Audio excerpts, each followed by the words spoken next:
पति पत्नी का मामला है, ध्यान दीजिएगा। हेलो हेलो हेलो हेलो में भूखल बने अरे सावन सोमवारी देवघर जाए के असो अकनी तैयारी आ नहीं जागिब तो होए हमरा दुख राजा जी, नहीं जागिब तो होए हमरा दुख राजा जी। ताई मेरा रूप न मरद से राजा जी कराई दे ना देवो घर के भूख राजा जी। कैसे गाड़ी गाड़ी देवो घर के भूख राजा जी।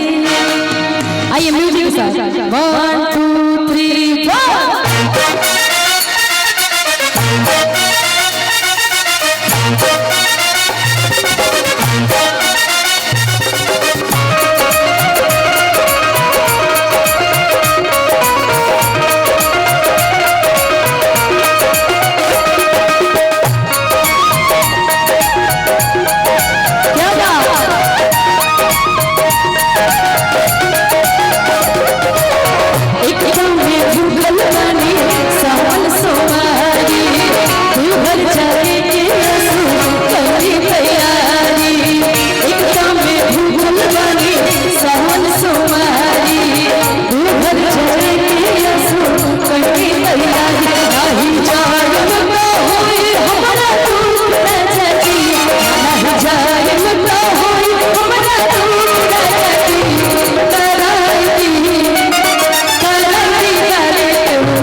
बाबा नगर ये दूर है। अरे बोलिए बमजी, पेट खाली हो तो खा लीजिए। हमारे निःशुल्क पुण्य सेवा शिविर में आज कई वर्षों से सारी व्यवस्थाएं निःशुल्क दी जा रही है ना। अगर किसी चीज की जरूरत हो तो कार्यालय में भी आप संपर्क कर सकते हैं। थोड़ा सा जोरदार जयकारा लगेगा तभी तो। अभी तो ये थोड़ा थोड़ा डांस कर रहे हैं ना, आप लोग ताकत दीजिएगा तो और अच्छा डांस करेंगे। बोलिए बाबा नगर ये दूर है, बोलिए सच्चे दरबार की हरा हरा महादेव। हम चाहते हैं कि एक बार हमारे सारे बम जी दोनों हाथों को उठा के बोलिए हरा हरा। खाली देव देव नहीं महादेव, बोलिए हरा हरा महादेव। क्या बात है कि भूला दर्शन के बावे हमरा भूख राजा जी। पत्नी कहती है कि हर साल तरुए अकेले चल जाने, इस साल हमरो के ले चलती तो तनी बाबा के दर्शन कर लेती। कि भोला दर्शन के बावे हमरा भूख राजा जी। कैसे कराई दी, क्या बात है, कराई दी गाड़ी देवघर के भूख राजा जी, कराई दी गाड़ी देवघर के भूख राजा जी।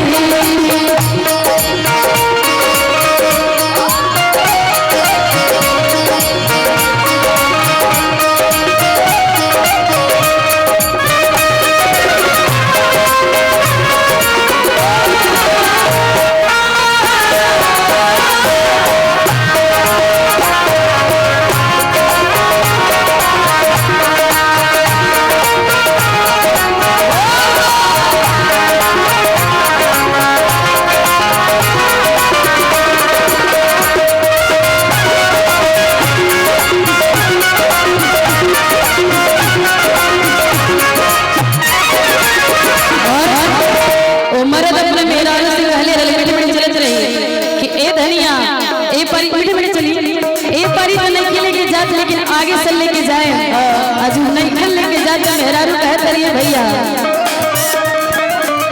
परसाल कही के ना हम अकेले कही कही काहे रहुआ ससुरा मन कही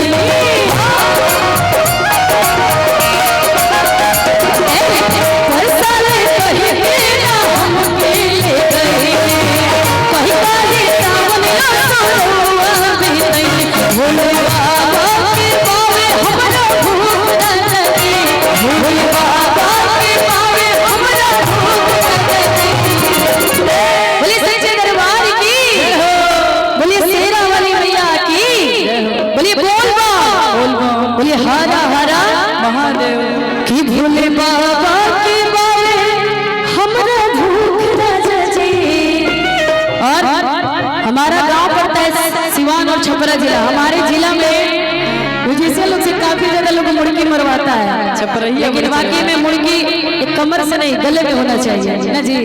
कमर से तो केहू कली गला में से मुर्गी मार दी हुए कलाकार वाला कि भोला बाबा के बावे हमरा भूख न जजे आ कैसे करो दे ताल मारिए ऐसे ना एक बार ले करो दे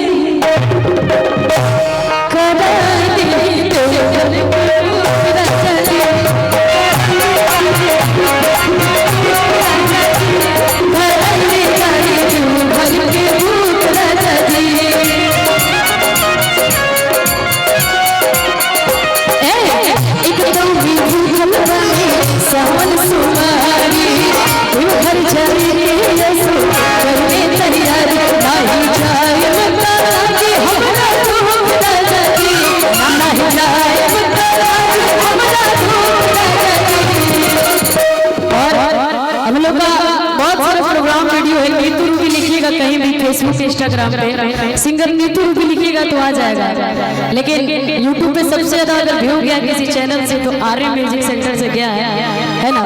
सारे गाने का मिलियन मिलियन में व्यू आप लोगों को सर्च करके जरूर देखिएगा नीतू रूबी है ना। भोले बाबा